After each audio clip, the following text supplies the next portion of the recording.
All right, everybody. Welcome back to the next part of our RNA sequencing transcriptome analysis. Today we're going to look at the differential gene expression using DESeq2. We're not going to get into the GO-term enrichment. At the end of this, what we're actually going to have is a table that has a log fold change, the p-value, adjusted p-value, and then the gene symbol. So we'll be able to see what gene is actually different between our different treatments. So just a quick thing, if you guys find this series helpful, hit the subscribe button, and then I'll kind of have an estimate of how many people this is benefiting. But without further ado, let's jump into working with some DSeq. So I'm going to add some R lines here. What we're going to do first is calculate results. So DSeq inside has some ways of dealing with all of the different false discovery rates, the p-value adjustment that's got defaults within that, and it uses the function called results. So if we look at results on the right hand side here, we can see that it takes in our object and then contrast. The default contrast is going to be the last part of what we input into the DSeq object as the design. So in this case, it's going to be that p53 by treatment. And that'll come up again in a little bit. But to see the different contrasts that we can make, like I was talking about before, we created that column data table where we have either p53 positive or p53 negative, or we have treatment. So was the mouse a control mouse, or was the mouse the irradiated mouse? And we can see these different comparisons that DSeq now knows because of that design by using results names, and then inside here we can pass in our DSeq object. So we can either look at p53 plus and minus. So like I said before, that's not really going to help us because within plus we have two treatments and within minus we have two treatments. We can also look at just the treatments. So we can look at the irradiated mouse versus the control mouse. And for us, that's really not going to make sense either because there are p53 positive and negative mice in irradiated group and in the control group. So what we actually want is that interaction term, which DSeq will default to. So to go on and calculate our results of our DSeq2 object, we can assign res, so it's going to be the results, and then we want to look at results of DDS. So we can go ahead and calculate that. We can do a head.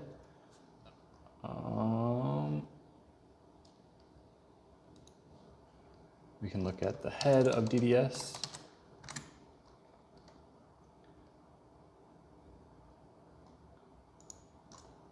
Head of res. There we go. So it's pulling that interaction term. And now we have our gene ID, log fold change, and then the p-value and the adjusted p-value. We're going to, let's look at a summary here.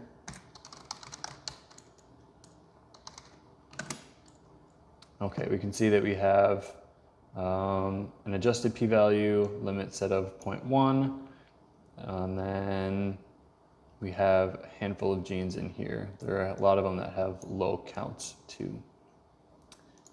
Let's do this together. So we can customize what we want. In default, DSeq2 has a log fold change, I think even 0. Yeah. But if there is no fold change, it doesn't make sense to keep those. So what we can do is we can do res equals, and then specify results of DDS, and then we can do LFC threshold equal to 0.01. So something super small, but it will still have some pull because we're not going to have those with the log fold change of 0, which chances are there's very few or not very many at all, but it's still good to maintain. So we'll run that. Now that we have the calculation of what genes are different between the p53 positive minus because of that interaction term along with the treatment. So this interaction term is going to tell us what is different from the treatment effect, what is different across the p53 genotypes that we're interested in. So we have the positive and minus. It's going to tell us in positive and minus p53, is there a difference between irradiated mice and the control mice compared to each other? So now that we have that, we can look and see what this actually looks like. And if you compare this table to what's on the GitHub, it will be a little bit different because we're not using the same inputs, and we're also using the RefSeq annotation here instead of ensemble. So that might be slightly different in that case as well. So these log fold change values compared to what's on the GitHub might be relatively different. Another thing is on the GitHub page, we used an alpha of 0.5, but in this case, we're going to use 0.1, which is the default, because the adjusted p-value, that's what we're going to put our threshold at, is 0.1. Or it could even do 0.5, but it's just going to keep it a little bit more clean. As we mentioned in the previous video, to get an idea of our data, the best way to do so is through visualizations. And that can be a lot easier to interpret a graph or a plot than it is to interpret a table. So if you were to look at this entire table, it can be really hard to kind of get a grasp of the broad picture. So here we can use a plot that's called an MA plot, and that's going to show the relationship between the log fold change of each of these genes, and then it's going to show the number of normalized reads, so the fix between the different libraries, and then it's going to show us whether or not a gene is significant or not. So we'll get a lot of information from this graph.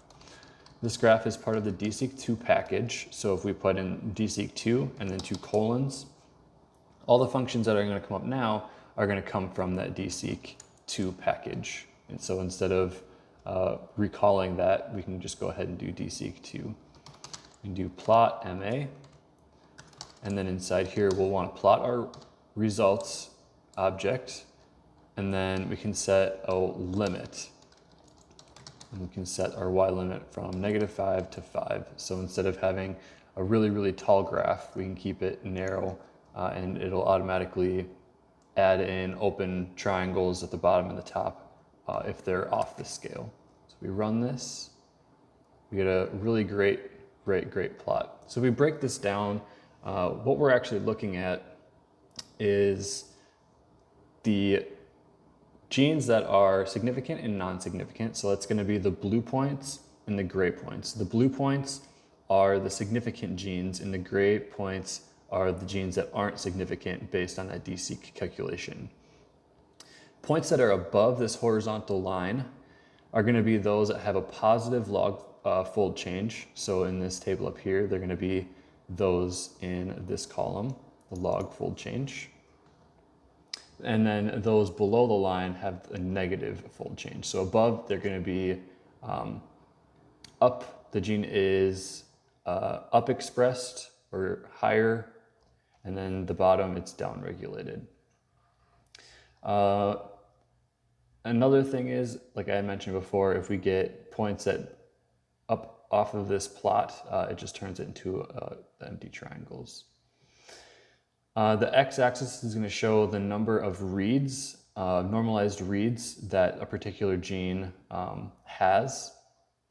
So with all of this information, we can start to kind of get an idea of the relationship between the normalized read counts and the log fold change. If we have a log fold change that's really high, then we can kind of deal with having a lower normalized read counts. Whereas if we have a log fold change that's really low, so the difference between the two groups isn't that great, we need a lot of reads in order to make up for the uncertainty between those. So this makes sense because if we have only 10 reads, so a really low normalized read count, and 6 are from one treatment and 4 are from another, sure, that looks like it's a 25% greater in one treatment than the other, but it's actually only 2 reads that would be different. Whereas if we have 10,000 reads and 6,000 are from one treatment and 4,000 are from the other treatment, that's a lot greater distance between the two different treatments in terms of read count, and therefore we can be more confident that there is actually differences statistically between the two. Another plot that we can use is called a Volcano plot. In order to get our data prepped up for that, we can use our package that we called the first time, which is the dplyr or dplyr.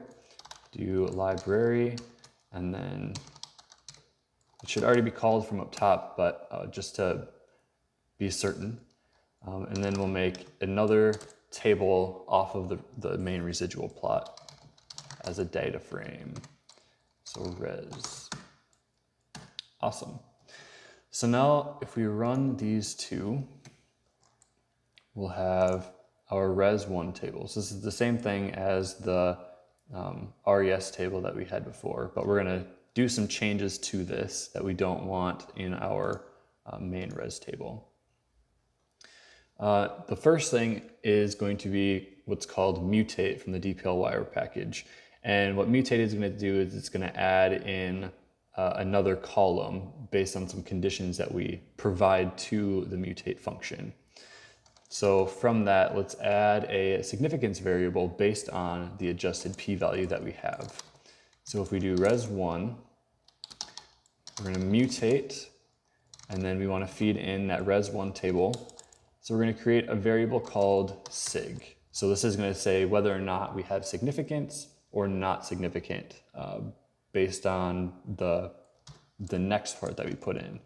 So if else, and we're going to look at the adjusted p-value, because when we do a lot of these calculations, then we can run into the problem of having false significant values.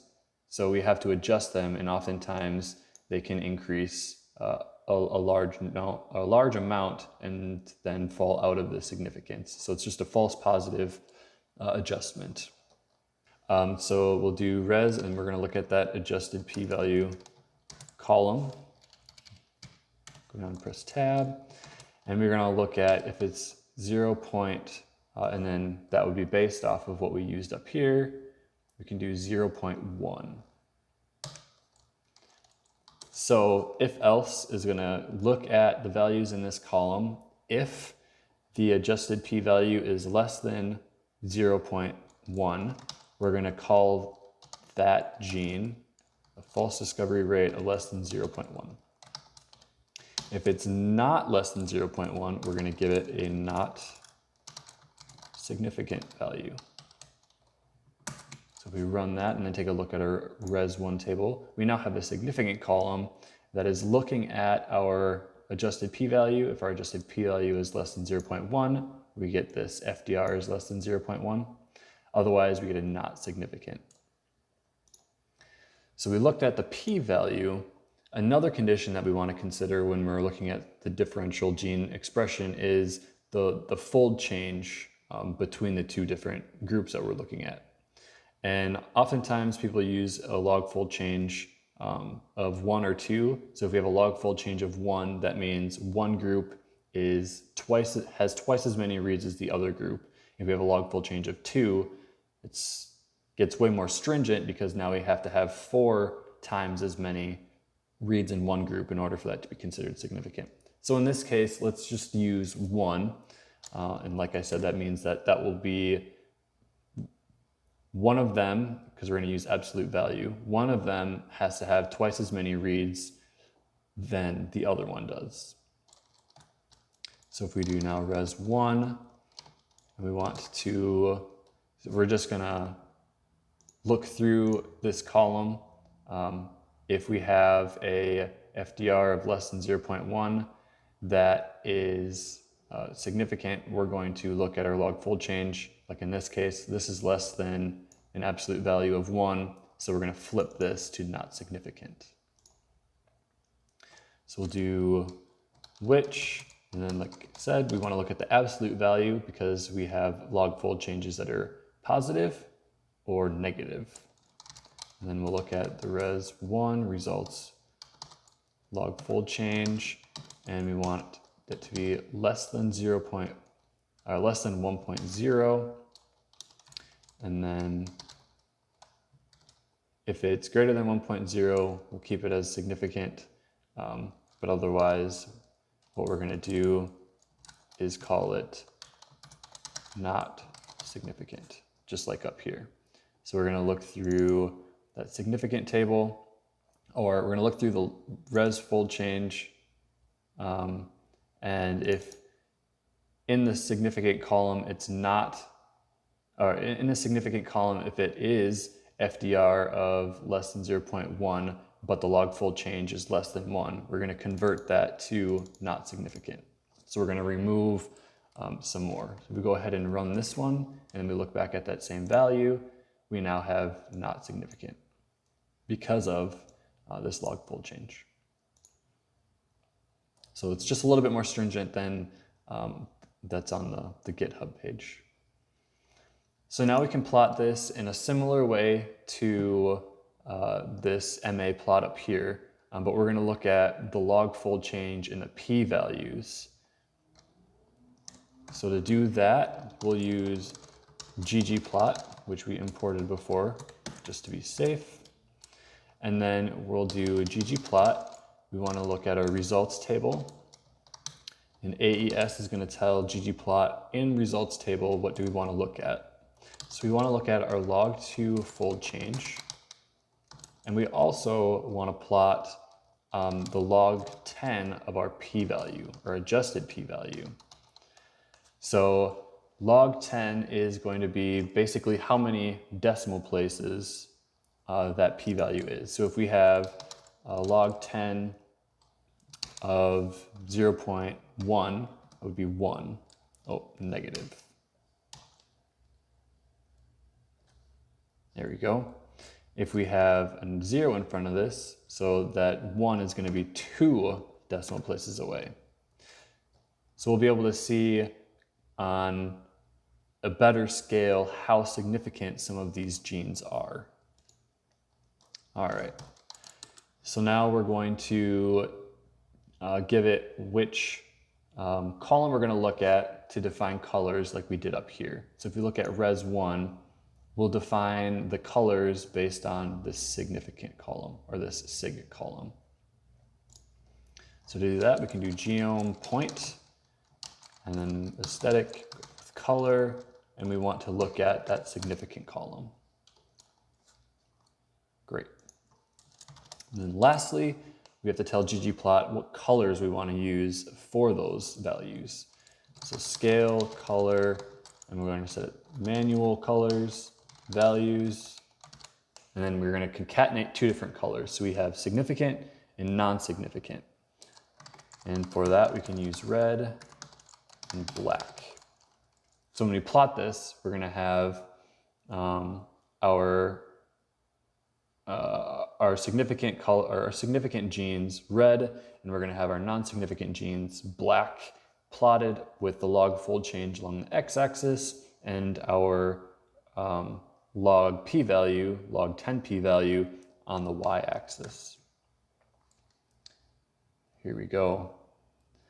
So now that we have more of a broad picture of our genes, you can see that some of them are incredibly significant and some of them have really high fold changes. We can go on and start looking at the particular gene. So these pictures are showing us the significant genes in the broad sense overall. We can go ahead and now look at a particular gene. So let's look at the gene that has the highest fold change, for example.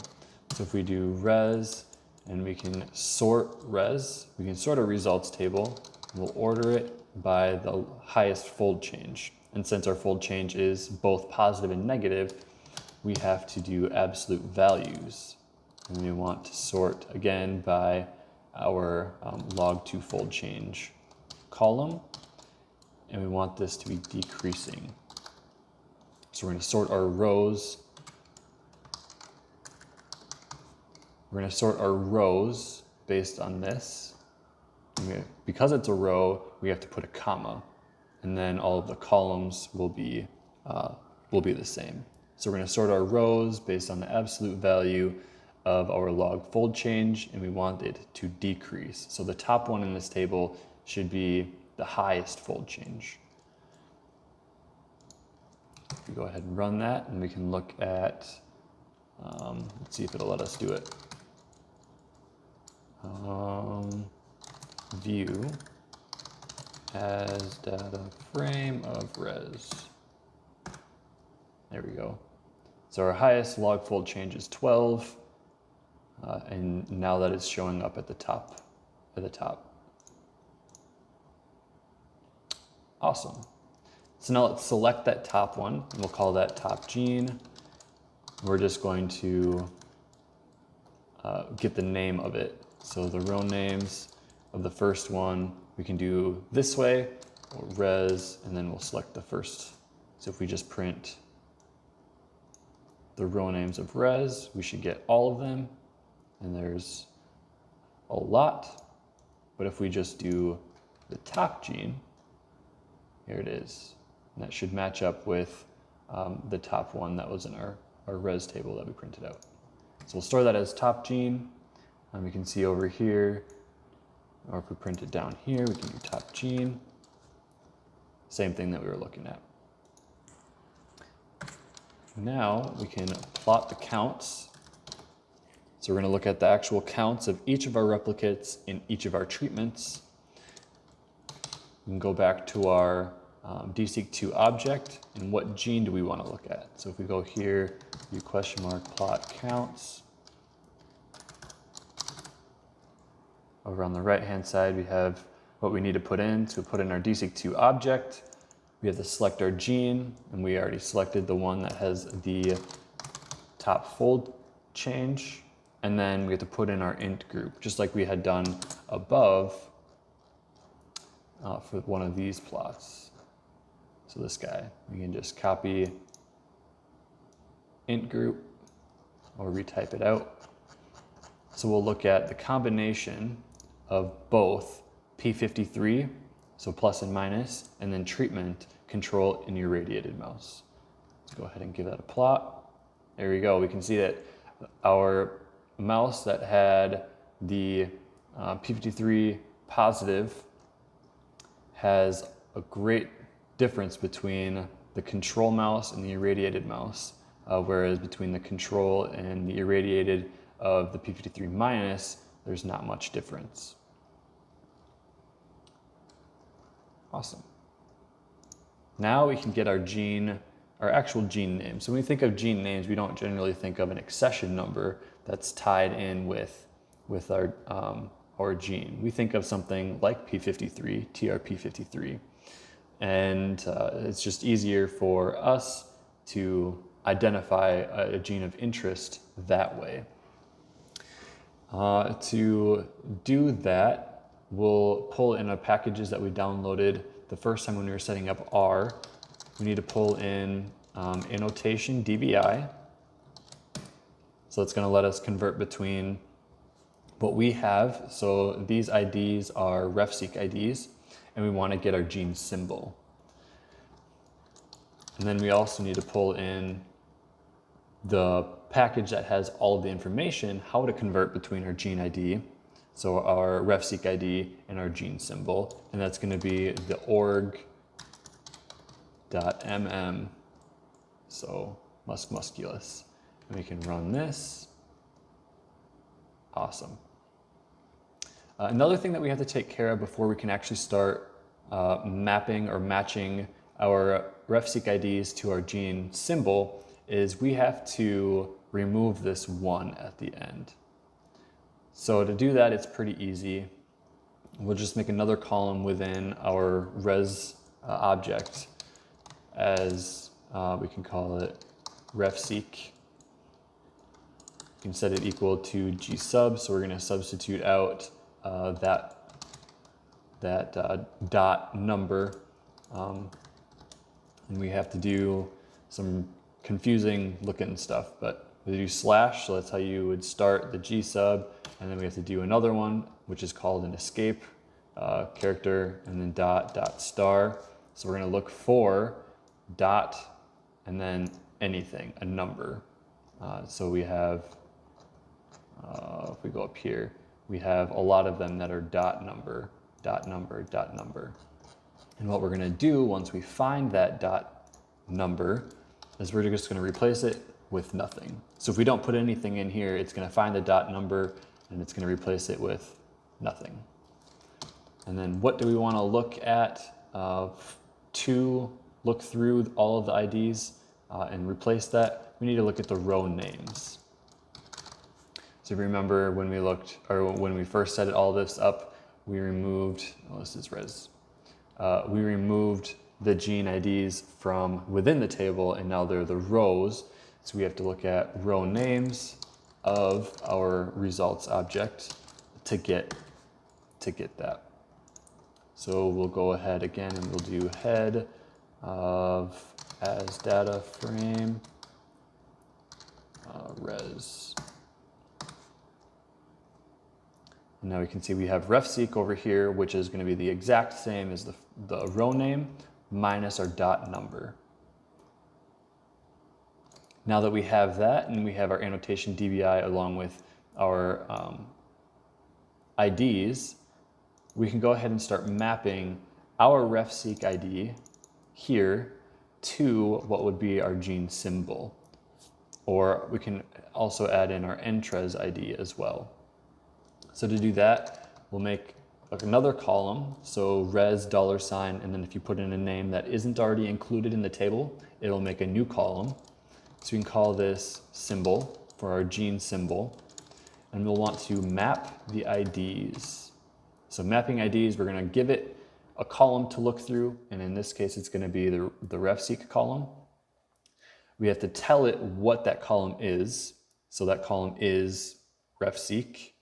And then we have to tell it what we want to get back out of that. So let me get down here. We can also quickly just show what all is included in that org. So if we do columns of org.mm.db, it'll give us all of the options that we can use. So we have RefSeq, which is here, and what we want is symbol, and we can also pull NTRES ID. On the GitHub, what we used was ensemble ID. So in here, let's go ahead, we can do map IDs and pull up the help page, potentially.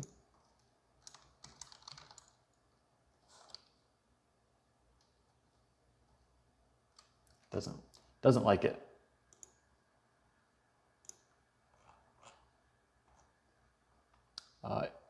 So here we have X. So X is going to be the annotation object that we have. So if you have an organism that doesn't have an org dot whatever, you can make one using the annotation DBI and biocart, I think is the name of the package. But we have org.mm already, so we don't have to make our own. And then we have to feed it the keys. And what key are we going to use? We're going to use our RefSeq column as the key. So it's going to tell map IDs what column or what the ID is that we need to convert from. So symbol, RefSeq, there we go. And then the column, so this is going to be of the columns from org.mm.eg.db, what we want. So column equals, we want our symbol. So we're going to put our gene symbol in our res symbol column. Then we have to tell it what kind of a key are we giving it? Because if we just feed it in refseq without telling it what this actually is, it's not going to know if it comes from ensemble, if it's enzyme evidence, it's not going to know which one of these it is. So we have to do key type and then feed it in refseq. Then it knows that the column we're giving it is refseq. And then how are we going to treat our multiple values?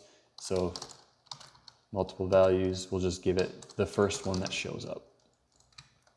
So now we can run that. We can see that it found a one-to-one mapping from our keys to the columns that are in the org.mm. If we look at head of res, oops, there we go. We see now we have our gene symbol. So we can see that PHLDA3 is one of the really highly different ones between the two different groups with a really high fold change. We can also do the entres. Entres will be the same story. So map IDs, we'll give it the org.mm database. The key we can keep with the refseq, I mean. The column now that we want is going to be entres ID. Awesome. And then the key type, we'll tell it again that it's refseq. And then what are we going to do with the multiple values? We'll just keep the first one. If we run that one, we had a one-to-one mapping as well. And now we have a column for the entres ID. So good deal. Now that this is all done, what we really should do is save it to a CSV. That way, if we need to come back later and we want to look at something different or sort our table by something different after we close R, we don't have to go through again and rerun all the analyses or rerun the whole R script. We can just read CSV like we did with our counts table, and we'll have it imported in just like this res1 object. So to do that, instead of read CSV, we can write a CSV. We want to write res, so that's the one that we edited all of the new values into. So we want to write res, and then we need to give it a file name. That file name can be anything that is identifiable. In this case, we'll do p53 significant, and then we'll do -0.1. So that has a adjusted p-value of 0.1, and then we'll also do LFC of -1. Then we know that in this table, they're all significant if they were 0.1 adjusted p-value, and then the log fold change we set as 1. And then the results.csv. Go ahead and write that, and if we look in our files, now we have read counts.csv, which we had in there initially, and then we also have our p53 significant results. So that's going to do it for this time. Next time, what we are going to do is now go on to do what's called gene ontology. So we'll get whether or not there's molecular function or if there's cellular component or biological process genes, related genes in here that can further give us information about what's actually changing besides just the raw gene. And then also there's pathway analyses that can be can be conducted too. So this is getting kind of long. We'll do those next time. So see you then.